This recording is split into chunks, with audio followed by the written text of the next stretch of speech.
news alert. Blatant disrespect for America. Protesters burning the American flag while blocking traffic and tangling with police in Philadelphia. Yeah, at least 2 cops injured after being hit by pepper spray. 4 people were put in handcuffs and are now facing assault charges. Yeah, the protesters upset about alleged police abuses, calling for criminal justice reforms. Let's bring in Milwaukee County Sheriff David Clarke to get his response to the stories unfolding out of Philadelphia this morning. Sheriff, good morning to you. First, your overall response to the video we were just playing there. Well, you know, somebody asked if we're going to have to put up this for the next 4 years, not if the police take a more assertive stance against this sort of thing. And I'm not talking about the officers on the street. I'm talking about the orders that they're getting from police executives who have this hold the line, this bend but don't break. We saw it at Cal. This stuff is disastrous. It's going to get cops hurt. It's going to get cops killed. I want to see the cops advancing on this situation.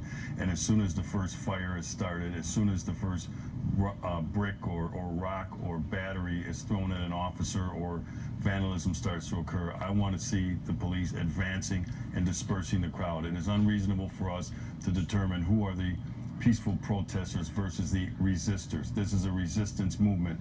That's all this is. See, under protests under the First Amendment, people accept the underlying premise that the government has the legal authority to do what they're doing, but they think it's the wrong policy to pursue.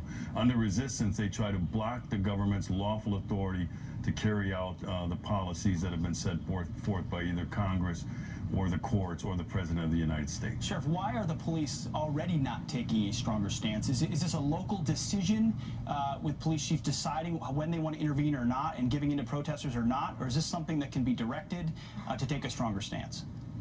Well, let's be clear when we say the police. This doesn't come from the rank and file officers. These orders don't come from the frontline officers. They come from the police administrators. And in some of these cities, not all of them, but most of them, they're under the orders of the mayor to, hold the line, to sit on their hands, so on and so forth. You cannot put cops in this dangerous situation without the ability to be successful in a mission, and part of that mission is the protection of life and property, including their own. I'll give you an example. We had a large illegal immigration demonstration in Milwaukee County just last week. Thousands of people showed up. We were ready. I gave the orders under the directed patrol mission that the first sign of problem, we were going to disperse the crowd. I gave them the authority to use tear gas if necessary, to use rubber bullets, bean bags, once the confrontation, not the protest itself, not the demonstration itself, but as soon as one person, and it's unreasonable for me in a crowd of thousands to pick out who that one person was that threw that rock or who set that fire, and so everybody has to be dispersed. Yeah, those are some good thoughts. I want to shift gears a bit here, Sheriff, and get your thoughts on this. Hakeem Jeffries was on MSNBC saying that he will not be meeting with Trump and with Bannon because he says Bannon is a stone-cold racist and a white supremacist sympathizer. Watch this. Steve Bannon, however, should not be in the room. Why not?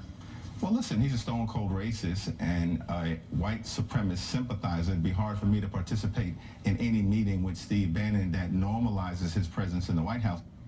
Is this really where we are? What is your reaction to that? Well, first of all, Jeffries doesn't get to decide who should be at the meeting in the White House.